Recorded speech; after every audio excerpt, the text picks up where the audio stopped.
On December 18, 2024, the Cornelius Elementary School students, staff, and community members came together to sign one of the steel beams that form the structure of the new school building.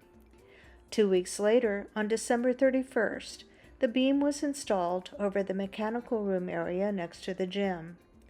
While the beam won't be visible to the public, as the new building is completed, it is fitting that as one year ends and a new one begins, these signatures will become part of the new era in the school's continuing history.